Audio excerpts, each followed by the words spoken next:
Welcome to the Open Talent Report, the award-winning podcast where we dive deep into the emerging trends in global employment, the future of work, the talent crisis, the demographic deficit, and the new world of work with our expert host, Connor Heaney.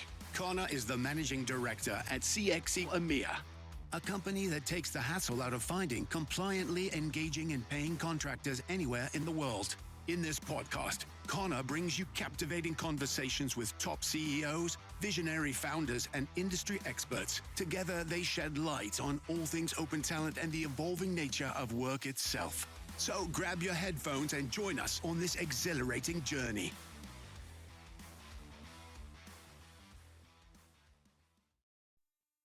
Hello and welcome to this week's show where I'm delighted to be joined by Michael Blakley, the co-founder of Equitas. I've been really lucky to get to know Michael over the last number of years, and full disclosure, I have invested in his company, so just want to get that out of the way. So Michael has a really interesting story to tell.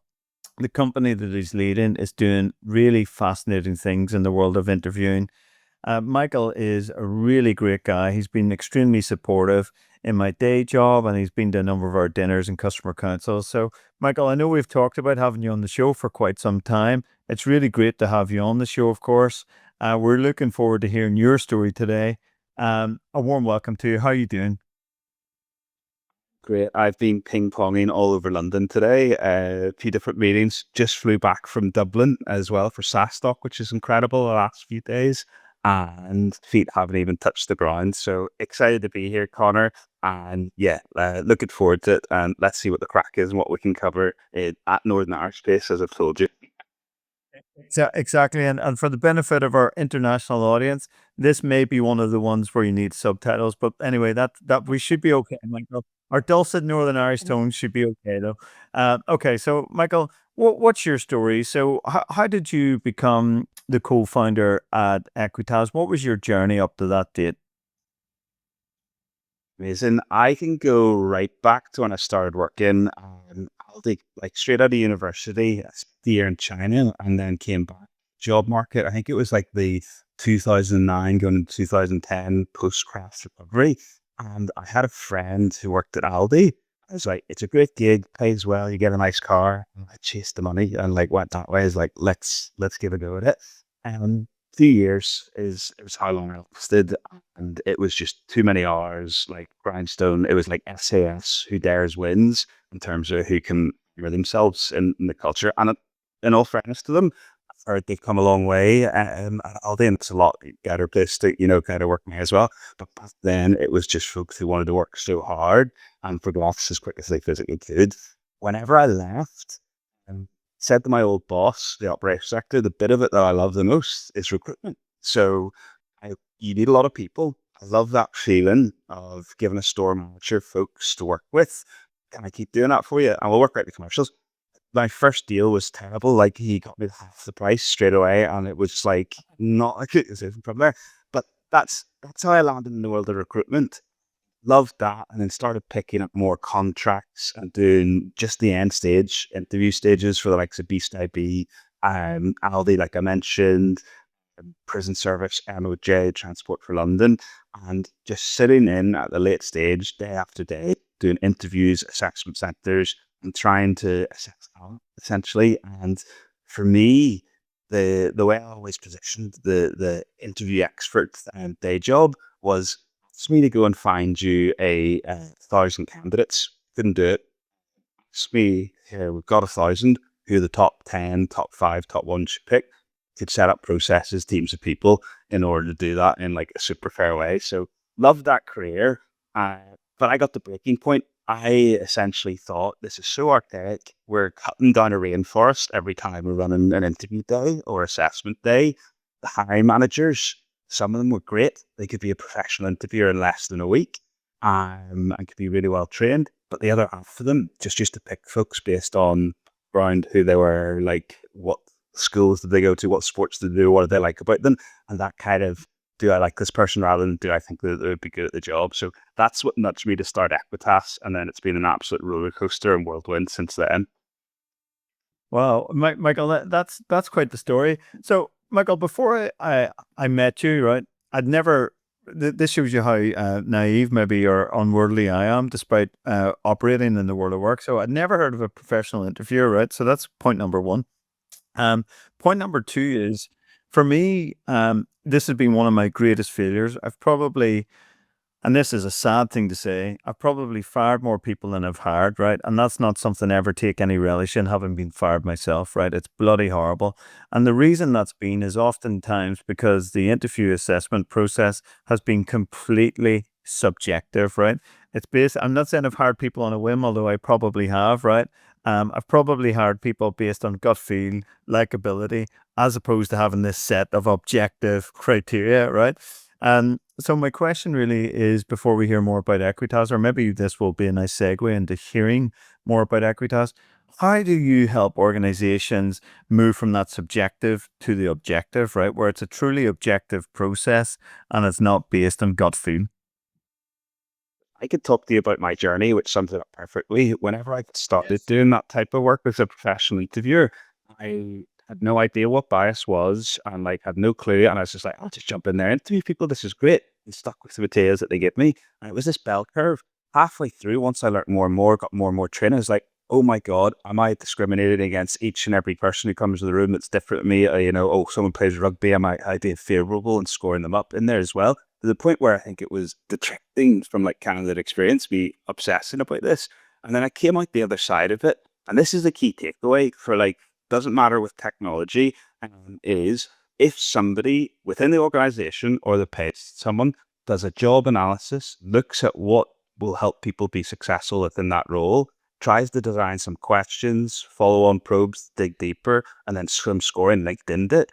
That's the fairest way that you can potentially tackle it. And then the pressure you can take off yourself, and yourself included, Connor, for saying, hey, I fired too many folks within there.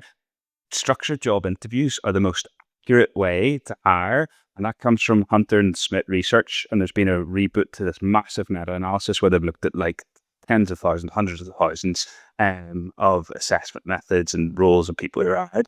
It is the most accurate. It's frightening that it's 42% accuracy. So if you just ran structure to as the final stage, it is the most accurate of everything, and it still only gets 42%. And that's why you see a lot of organizations will layer up with like case studies, tasks, role plays, everything on top of it. They're trying to improve that figure as well. But if you only have a better amount of time, the hiring manager's super busy, you can only pick one. You have to pick the interview, because statistically, it's the best way to go about it. So if you use an organization, like 60-70% accuracy within your interview process and people are staying, you're on the home run. You're like the next Google or something like that. I promise you, there's this like, don't be too harsh to yourself on that one. Thank goodness, Michael. Michael, just if we may, just for a few minutes, can we just look at what Equitas and what your company does, right? So what are the challenges and problems that you guys are typically solving for? Because I wasn't aware of companies like yours, right? When we first met. And again, that might suggest that I'm quite naive in the sort of more permanent or faster volume-based hiring. So I'd love to hear more about your company and what you guys solve for. So it's really fascinating. Whenever we first met, Connor, like across the market, it was maybe about 5% adoption on any kind of interview intelligence software or any interview tools. Now that it's becoming a little bit more mainstream, we're probably up to like that 15% plus mark.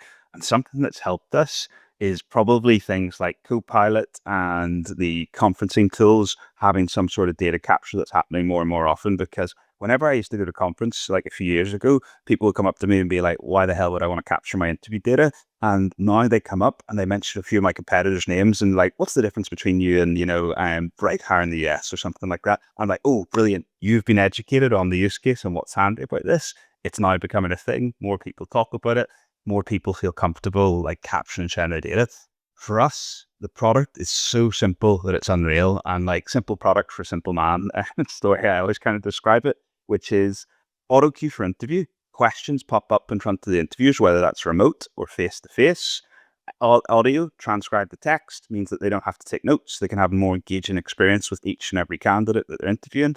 And then the scoring, for us, we still want the human doing the scoring, and we teach them what best practice scoring looks like, layering up with sort of behavioral indicators, lots of positive and negatives. And then just by doing that, they auto-generate feedback reports. So every single candidate is going to get feedback. And whenever I chat to folks, that's one of the biggest bugbears that we used to have. Folks would come in and interview and never hear back for months. They'd maybe interview like 100, 500, 1,000 people for a volume role.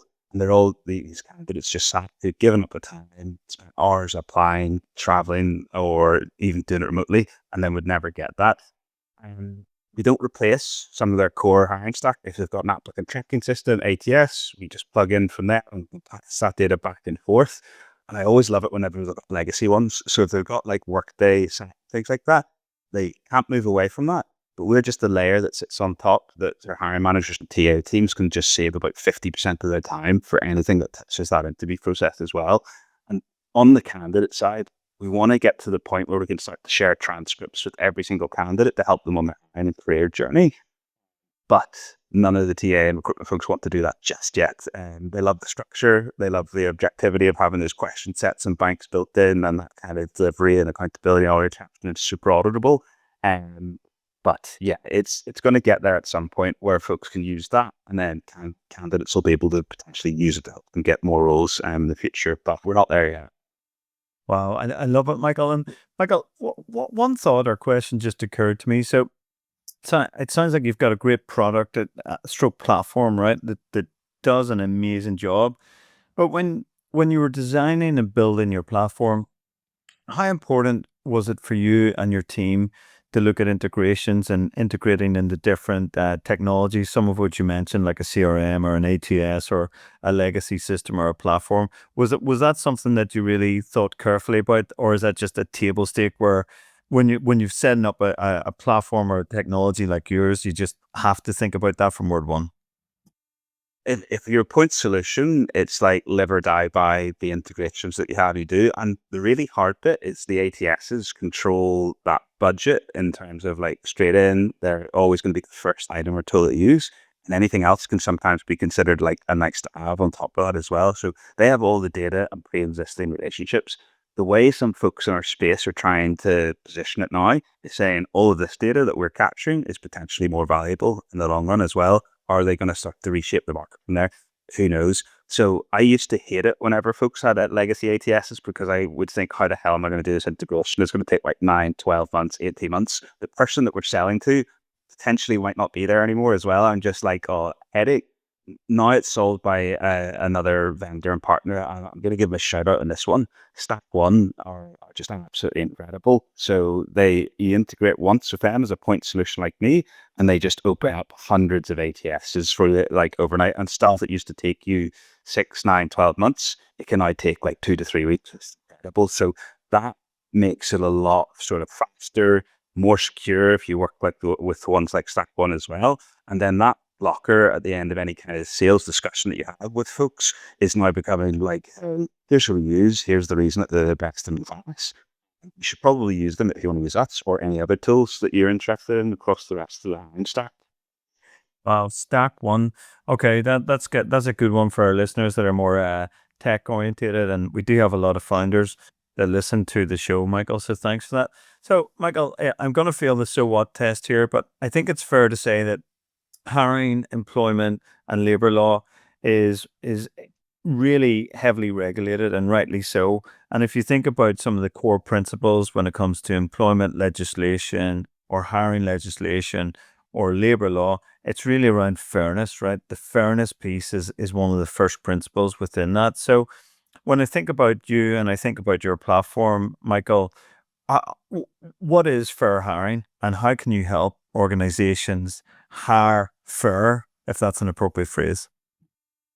On legislation, I'm just going to reel it off here in case people want to like search or Google it as well. So in the UK, Equality Act 2010, huge, cannot discriminate against protected characteristics within there as well. And whenever I've trained interviewers folks in the past, sometimes they would ask illegal questions around those. So that's like step one, cut that out, make sure folks are actually sticking to some sort of structured question and sets. And the examples I give during our training, like back home, there was one of the biggest fast food kind of chains as well. They asked, how old are you? To the person coming in applying the job. And she said, what's that got to do with anything? they said, well, aren't you a bit old to be applying for this entry level role? Sued employment tribunal, bang. So there's a tangible cost to not having a good interview process there as well, and folks just not being trained effectively as well. And yeah, that's what you kind of need to teach hiring managers and interviewers is you can get it wrong and then it can be extremely costly as well. And back to what you said about like gut feel at the top, if people are just relying on gut feel, do I like this person? Yes, or maybe. It's going to make their own day job harder if they just hire the wrong person who's like a yes woman or a yes man. Then it's just like, okay, you've made a rod for your own back, and that you've now just got more and more work to do if someone's not picking it up. So it can be absolutely wild on that side. So for us, and like we work with some of the biggest employers in Ireland and the UK, heavily unionized environments as well. You just need to walk them through what the fairness process looks like, which is like, hey, let's tell the candidates what we're going to interview or assess them on. If it's not the exact questions, at least send them out the topics, behaviors, competencies that they're going to ask a few questions around so they can prepare effectively. Have that structured one to kick off with, follow-up probes so you can dig deeper. Capturing the data. This was the core around what I was trained in being a professional interviewer. It's called ORS. It always looks like orc, and I want to say it like that, kind of out loud, but it doesn't make sense. But it stands for Observe, Record, Classify, Evaluate. And it's just a really simple interview methodology where during an interview, you just focus on observing and recording. Now there's tech to do that like us, which makes that piece a little bit easier. And then afterwards, you look at it line by line, statement by statement, start to classify it and be like, hey, interviewing Connor for a customer success role, and we asked a question around customer success. I'm going to mark each sentence based on like out of 5. Hey, what does it look like, and where does it average out at? And then you make it an end evaluation. This is the piece that a lot of AI is missing out on the minute, which frightens me. We have all of these tools that are helping us shorten stuff down, summarize as well. Sometimes they focus on the positive. Have you ever pinged an idea in like ChatGPT that's come back being like, oh, great question, Connor. Do you want to go further down in more detail? If we're using that for interviews, it's gonna cut out all the negatives. Like it's literally gonna just focus positive, positive, positive. And then again, you might hire the wrong person if you're over reliant on AI. So for us, we say to folks, look at the full transcript, positive and negative, make a balanced evaluation from there as well.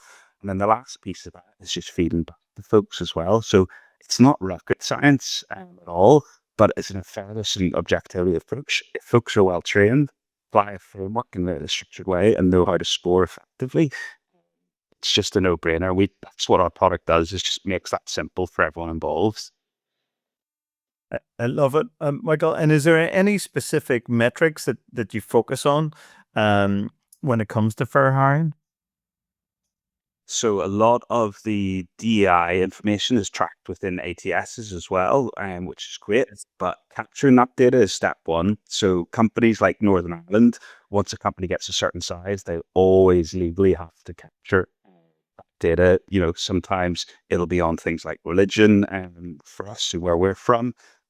Other folks and contracts we've worked on, sometimes they've been more focused on gender, ethnicity, or even veterans. And some of the work that we've done in the UK, sort of prison service, Ministry of Justice, those are 3 key things that they're just like, hey, what steps can we take? What tools, technology can we use to really increase the representation where we think that we're lacking within there as well? So you should capture and track everything. That's important across the board, and not just narrowing the focus on too many as well. If you're capturing everything, you'll know what issues that you have. But really simple things as well, like within early careers and student hiring, I think it was Sybil's that do a lot of the reports. They looked at some terms and terminology that just skewed data. It used to be BAME, where they'd throw it all into one.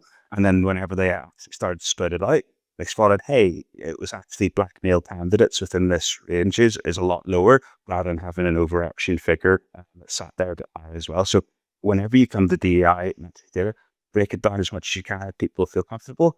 Always going to be, they can prefer not to say it, or folks don't have to track it, and you can't chase them too much off the back of that, because everyone's own right to just like opt out of that. Great tips, Michael.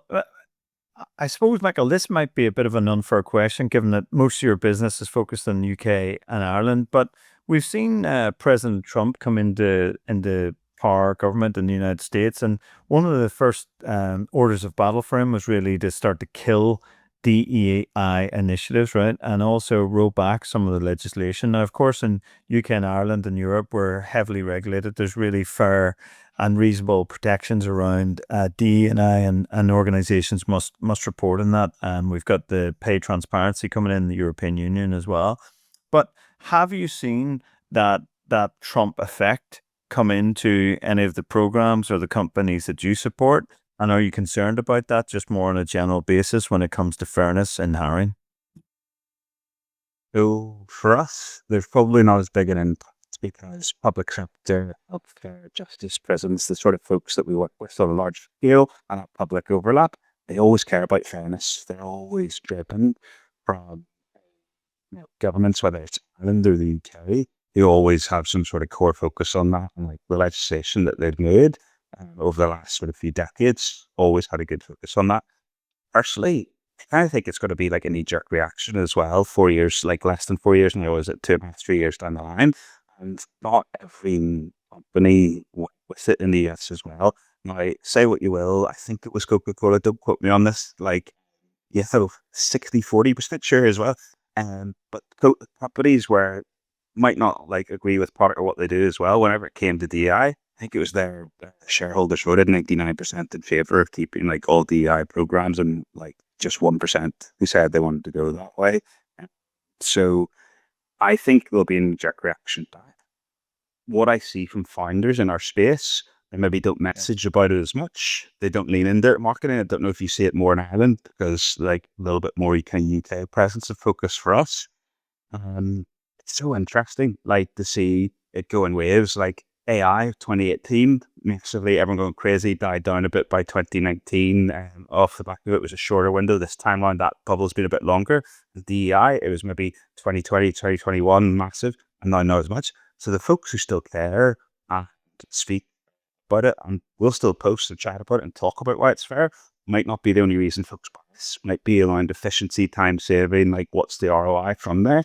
But there's so much research out there that proves more diverse teams outperform ones who are less diverse. And the research I always quote, which is amazing, Deva Pager looked at 200 companies at a US crash back in like 2007/2008. And if they were discriminative, just gut feel, the company failure rate went from 17% to 34%. So all the same people in the room, similar backgrounds, thinking the same way, didn't see the writing on what's coming. And then they were twice as likely to die and fail off the back of it. So I always point people in the direction of that research. Well, my word, Michael, that's a sobering and stark statistic from the research you've quoted. So, yeah, it's going to be interesting to see how this plays out over the next couple of years. But you're right, we're in a 4-year cycle, Michael, for sure. So, Michael, before we first met, I did follow you on some of the social channels, and I really enjoyed the content that you're promoting and putting out there. And a consistent theme in your content, Michael, has really been around the risks around past experience, right? So what did you do here? What did that look like? Where did you add value? And I suppose my question really is, a lot of organizations rely or over rely, in your view, on past experience questions. But I suppose, how do you balance that with what you would do here? And what's your favorite scenario that reveals the true makeup of that candidate? Like, what advice can you give organizations that are out there that are seeking to improve their interview and hiring processes, and really give them some of that killer questions that might just help them get better people or find better people? So dependent on industry, vertical, size company, everything across the board as well. But I get what you're saying in that an over-reliance on what some folks would have pigeonholed as like competency-based questions, and sort of tying that together with, hey, what's your past experience, and kind of being repeatable for the future. Now, the problem is more and more literature has kind of grown around that. Sometimes folks just over-prepare to the nth degree, which can make it difficult, especially the more senior you get, because people will layer up on examples and what they have as well. I still think it's a decent like predictor of success if they've got some good overlapping past experience that could work. But the scenario-based questions that you talked about, I've seen some epic ones in healthcare where they give them super specific problem sets that they might run into within the role and being like, hey, how would you go about solve that? Now, sometimes to do their role, they nearly legally need to be able to be like, here's the exact process that I would follow, and here's the additional like follow-on steps I take left, right, and center. So the leveler on that is that you've got somebody who can maybe show you their problem solving, thinking skills, having like theory that they can talk about and like go through as well. So scenario based questions can be great.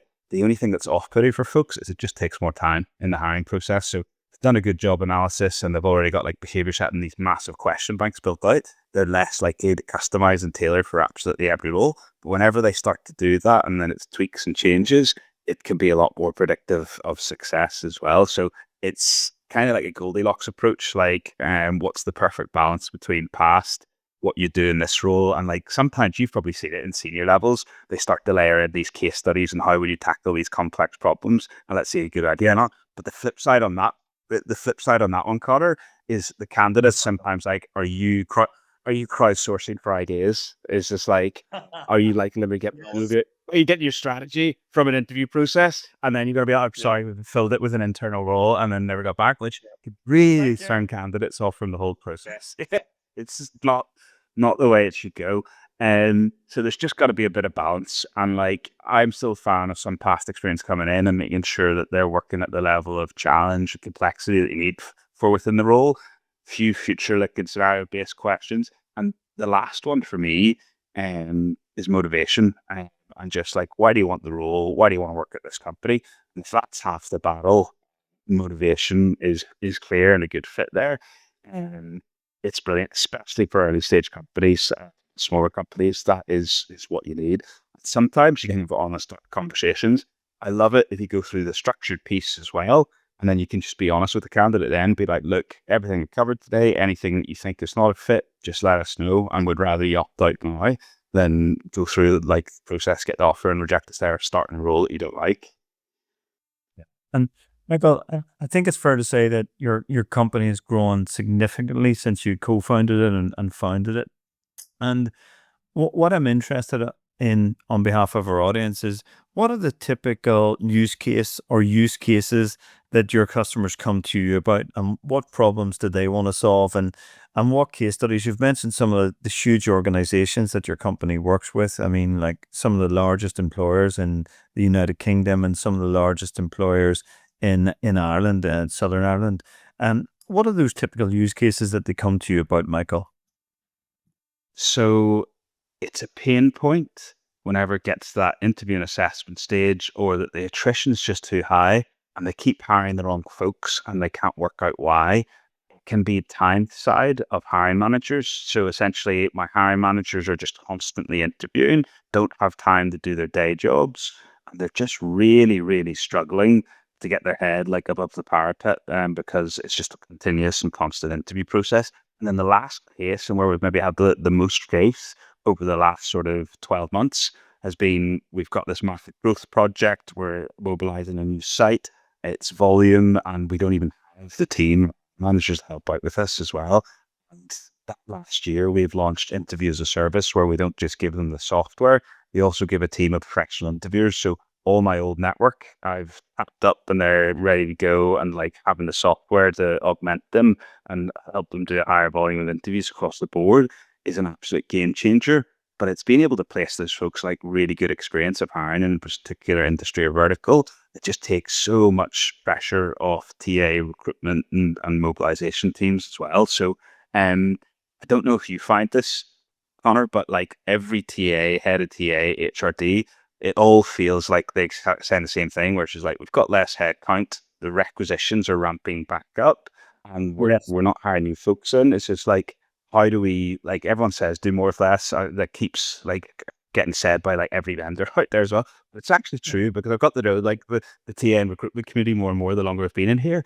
And I speak to them, I'm just like, I am amazed by some of them. I'm literally saying to some heads of TA, I'm just like, I don't know how you hire that many people across that many sites, such a small team, and do it effectively. And are you not chasing your hiring managers constantly for like scores, feedback, results? And they're like, we are. It's a pain in the ass. It's a nightmare. And that's sometimes the way that we get in. And that accountability piece is huge and objectivity, but they just want to save time and give the candidates a decent experience. Like, these are the reasons that folks would end up doing this a lot of the time. Understood, Michael. And I love that. So, Michael, for regular listeners of our show, they'll know that I'm equally terrified and intrigued by AI and AI's impact on jobs and its potential impact on jobs, displacement or replacement of jobs. But one of the things that I am also concerned about and also fascinated about is the impact of bias in AI, and also how we can remove that bias, in your view, Michael, through technologies and platforms like yours to ensure that the AI isn't biased. And I suppose really at what point the human takes over or has control and insights into the process. So would you mind just giving me your thoughts on that, please, Michael? So I'll give you a real life example. I was at a dinner recently saying everyone's pitching AI agents. Like, we're in a bubble here. Folks are over reliant on saying it. People raising these massive rounds left, right, and center, being like, AI agents, going to take over everything, going to replace this job, replace that job. And like, the ROI isn't there from all these projects. So I sat and argued at this dinner of other vendors out there and essentially said to them, it's just like, look, we're putting humans back into the loop. They're doing the interviews. The like end client loves it. This is the right approach. Someone said to me afterwards, like, what's the company you call? It's like, oh, we're Equitas.ai. And like, that domain name, I really wish we got like .io.com, because we're at the moment looking at like narrow use case, AI light, AI note taker is the most that you could describe for us. We don't want AI in decision making. Don't have enough confidence in it yet. Not enough data sets there. If we're at like 5 to like 15% adoption for interview data, not enough within that. And then where's all the AI being used in a process? Like, a lot of folks are just using OpenAI and to do a bit of generation. On the scoring piece, I have not found someone where there's enough trust yet, where I think it can effectively score transcripts against what you're trying to score against and be like, no matter what someone's background is, as well. So for us, the scoring's always still got to be done by human. Could that change in the next few years, like 5 years? What? Definitely. There could be someone out there that creates like massive data set and goes into the level of detail and does it better. And like, I'm not confident enough in it yet.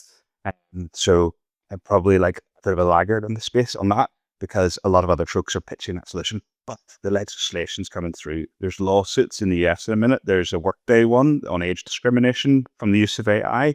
And in the EU, August 2026, mark the date in the calendar.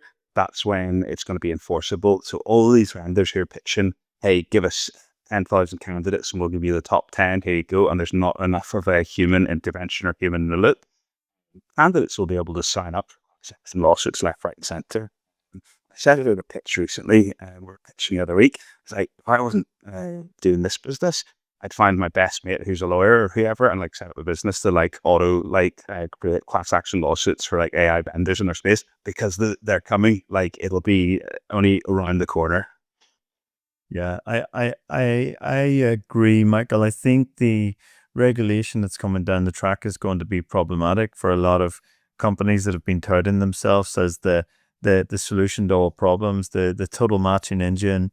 I think those companies will need to rethink their business model in the European Union and potentially in the USA as well.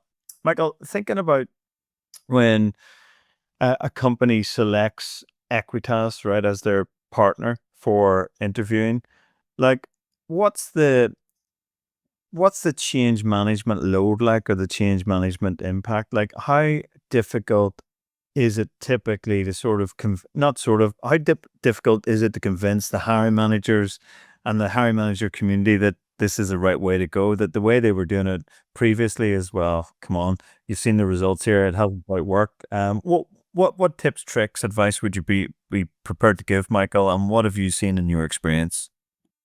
It all depends on the level of structure that they've already got. So if you look at SMEs for us as well, it's just like organ reaction, not going to touch it because they'd rather just like have a coffee and just have a chat and that's it. So we're not a fit for that type of organization with the level of structure that we're doing.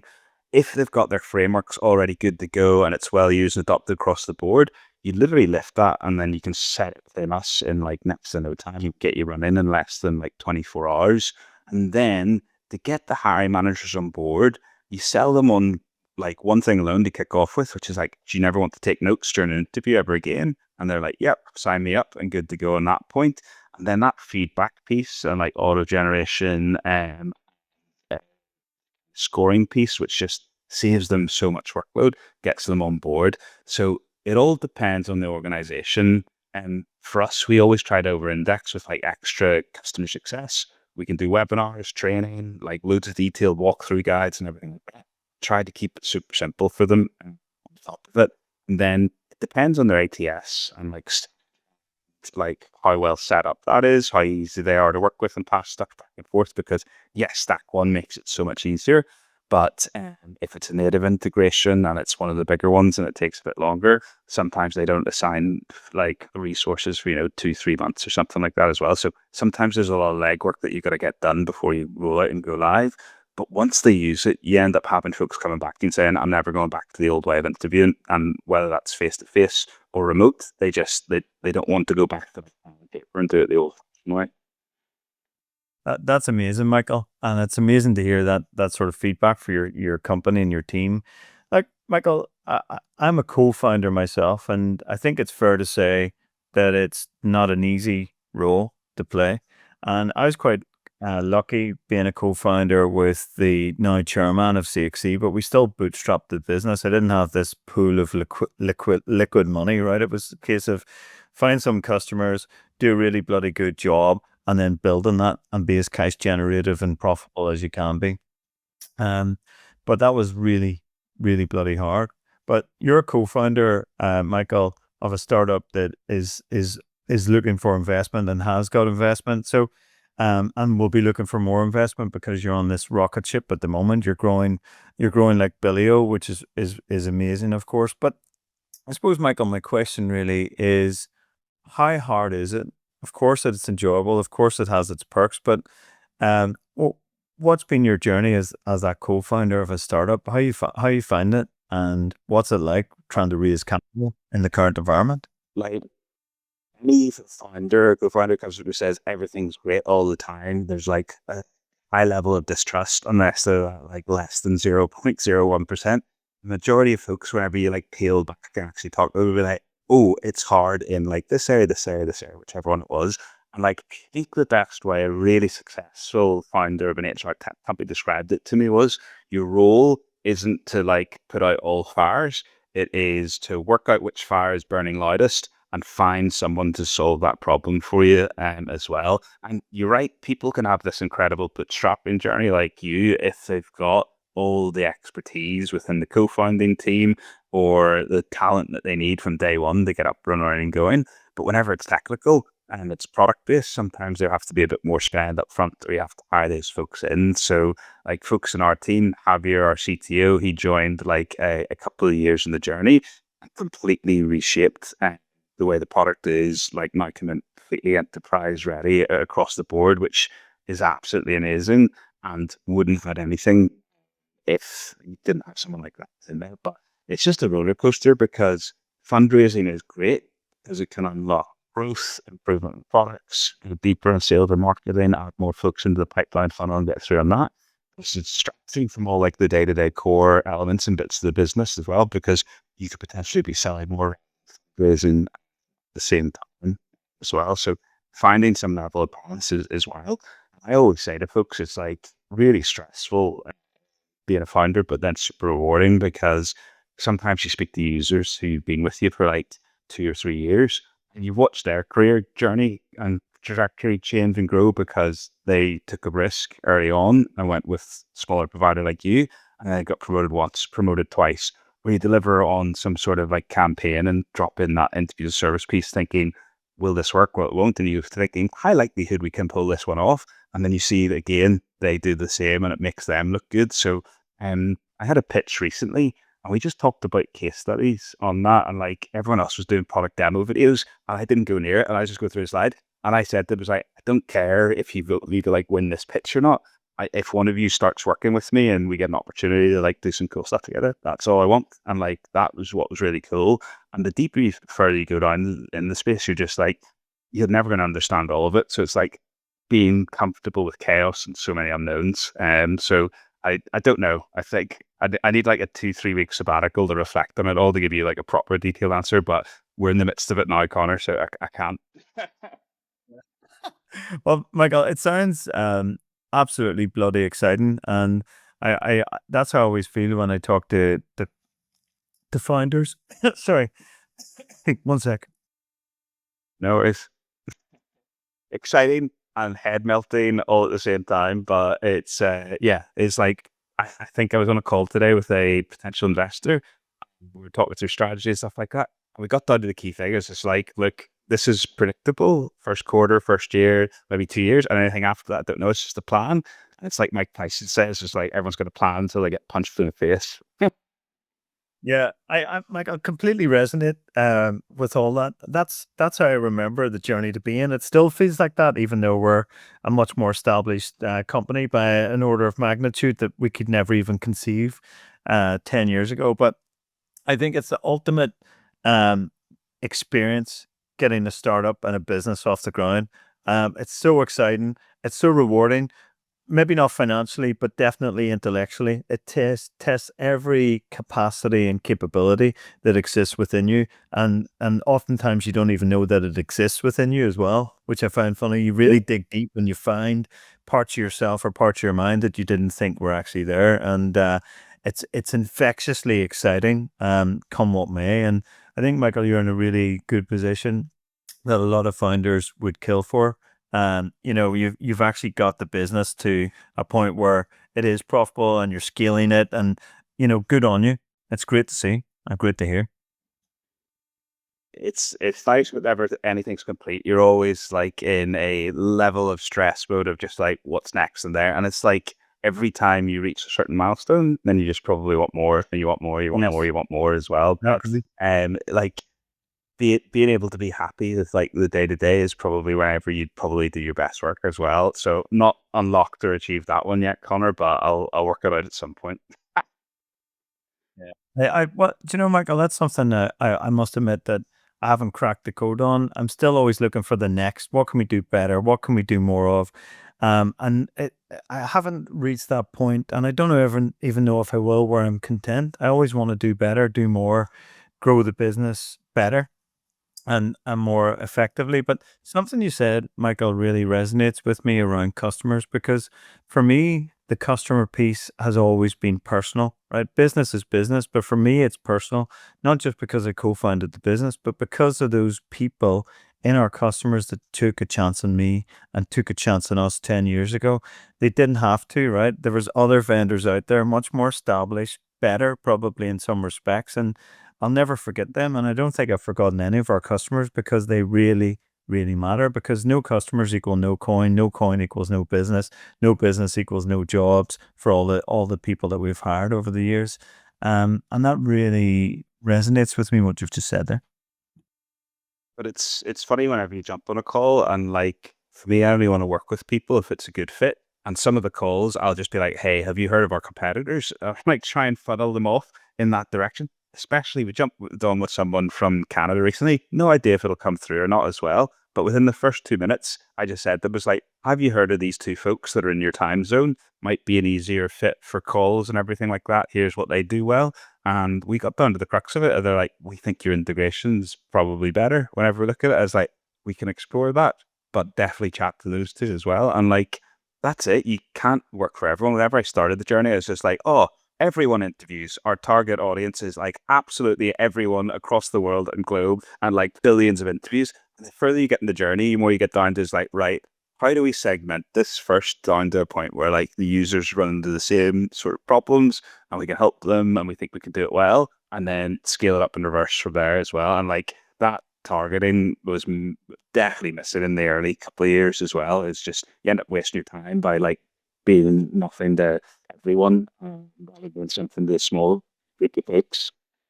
Yeah, I agree, Michael. I think getting that ideal customer profile right is the key, but also finding someone that is willing to pay you for your product or service. That's the key. Like that. That if I was to give any advice to any founder or anyone setting up any business or leading a business, is find someone that will pay for what you do and that will pay a reasonable amount for what you do. And then after that, it's just a scaling problem, right? Which is a high class problem to have. I love it. I would take that one. Like, that's it. Straight to the bank. You have to delight, of course, during that journey. But so, Michael, I know that you're an incredibly disciplined guy. You're a long distance runner. You're a Brazilian jiu-jitsu guy, and you also are a big chess fan. But like looking at those three things, what have you taken from them when it comes to leading your business and leading your teams? I've got one. This will be really great to see who makes it to the end of a podcast as well. If you listen to this, ping me on LinkedIn. I'll send you the comparison of what it's like starting a company versus training jiu-jitsu. And the overlap's insane because whenever you start up, you literally just get choked out and killed by everyone, every potential customer, every potential investor that you chat to across the board. So I did this deck whenever we were on an accelerator. I looked at it as like 5+ years later. I was like, this stands the test of time. It's there. It's perfect. So if you're listening in and you've made it this far, ping on LinkedIn and I'll send the deck in there as well. But you're right. I'm terrible at the moment because I've got a 14-month-old son. So everything's dropped around the wayside and he's focused our energy, not exercise as much as I should.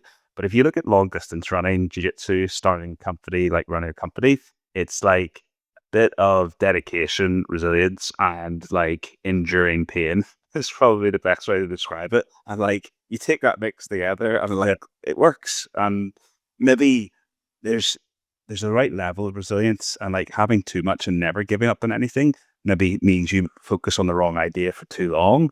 But then the other side of that is keep going and like taking a shot till you end up being sat beside the right person at the dinner at the right time. And it ends up being like an absolute life changing contract as well. So it's hard to know what the exact balance is between that because I think if you never give up on anything, then you're going to stick with bad ideas too long as well, which like, where's the balance? It probably has to be really high level resilience, but still willing to give up and change and pivot at the right time. Yeah, I agree with that. The endurance of pain is probably the one that really resonates there with me, Michael. Michael, there's something it might seem like an unfair question to ask because you're in a successful startup, but I feel like a lot of the popular commentary, particularly over the last 10 to 15 years, has been around the what I would describe as the cult of failure, right? Failure in the startup and technology world is almost fetishized in my view. And I don't think that's necessarily a good thing. What's your take on that, Michael? It can be geographic as well. I think in US, like folks are a lot more open to like failure, trying something, going again, as well. And yeah, multi-time founders. Sometimes people are like, oh, we so first time round, and that in the UK, or from my perspective, or what I've seen, then there'd be like some people, oh, Blakley beside your name. Whereas in the US, they're like, cool, you've learned something, and you were able to raise money or like start a business and go through and do that. Um, Nobody talks about it openly enough. Like, and during one of our accelerators, maybe that went on to be like, unicorn status, raised multi-millionaires. They told the open and honest the door store where they're like, we were in cockroach mode for like 2+ years because we couldn't find product market fit, couldn't build what we need to. And they even told this story where one of their biggest investors, they told everyone in the EU VC world to piss off because they got this one investor that was going to cover everything. And then before they signed and wired the money, they died. So they literally had to go get into like cockroach mode for like way too long. And like we were the same. We were static, like searching for the right users for way too long, like of a couple of years before we launched interviews as service or made tweaks to the product as well. And that's it. It's you could 100% consider that like failure, but we always thought, hey, everything's slightly improving across the board. It's going up, 2 steps forward, 1 step back as well. So that's it. I never consider it like a point of like we're successful as well because always still kind of just learning, growing, getting faster as well. But it's funny, like the more conversations you have, actually one founder to quote him in the early days, I love. Ian from SureCert, he said in the early days, you are the product, Michael. It's just like, doesn't matter what you're selling, what you do. People buy into you, how you pitch it, what you're doing, and they'll just want to work with you in some way, shape, or form. So if you take that mindset, that'll get you the first like 5 customers plus, and then you just have to work it out from there. Yeah, I love that. That is sage advice from Ian and SureCert. So, Michael, I'd like to finish our conversation with a question we ask all of our guests, which is, what is your prediction or predictions for the future of work? I'll quote back to what we said, more lawsuits from August 2026 onwards. AI, I think there's a bubble. I don't know if it'll pop in 2026 or whether it'll run longer than that if folks aren't getting the return on investment from AI that they wanted. If the geopolitical world kind of settles as well and there's a little bit of optimism in terms of the space, we could see things start to go up as well. And that's going to create this fascinating pivot for recruitment TA technology where everyone's focusing on volume and top of funnel and having too many applications as well. What happens when the narrative changes and it becomes a candidate-led market again instead of employer? So don't know if that's as quick as 2026, but it's funny, we do like a quarterly founders breakfast and all meet up in person. And every quarter's the same. It's like, feel like the market's turning. It's starting to turn. It's starting to shift and come back around again. And the founders are like ridiculously optimistic anyway. So like every single quarter is the same. It's like, it feels like it's more sales are coming through and it is starting to land and people are starting to grow like a little bit. I expected this knee-jerk response within there. But yeah, and like I hope the overclassification of AI agents absolutely everywhere dies off. I have a post from January this year where I said AI agents are starting to get a bit loud, or is everyone hearing this and stuff like that as well? And like I didn't expect it to go up and to the right, and now everyone has an agent for absolutely everything. And like that's the marketing and positioning to get investment and to get in front of customers. I don't think it's the right way. Like customers want tools and automation that solves their problems, not just an AI to replace my SDR or whatever insert role title. I love it, Michael. What a lovely way to finish our show. So if you're a lawyer, get waiting by go get one. So maybe there will be some jobs still in the future, which is really, really encouraging for sure. So Michael, thanks so much for taking the time to come on the show. I've really enjoyed hearing your story, but also our conversation. Where is the best place for our audience to come and hear about your BJJ comparison and run the startup, but also to find out, of course, more about you, of course, more about Equitas? LinkedIn, one of the quickest ways to get me, or feel free to email me, Michael at Equitas.online. Wonderful. Michael, wishing you continued success. So great to see you and look forward to catching up in London soon. All the best. Thanks, Michael. Thanks for having me, Connor. Chat to you soon. Thank you for listening to the Open Talent Report with Connor Heaney. If you found this podcast informative and engaging, make sure you subscribe, tell your friends, and follow us on all your favorite streaming platforms.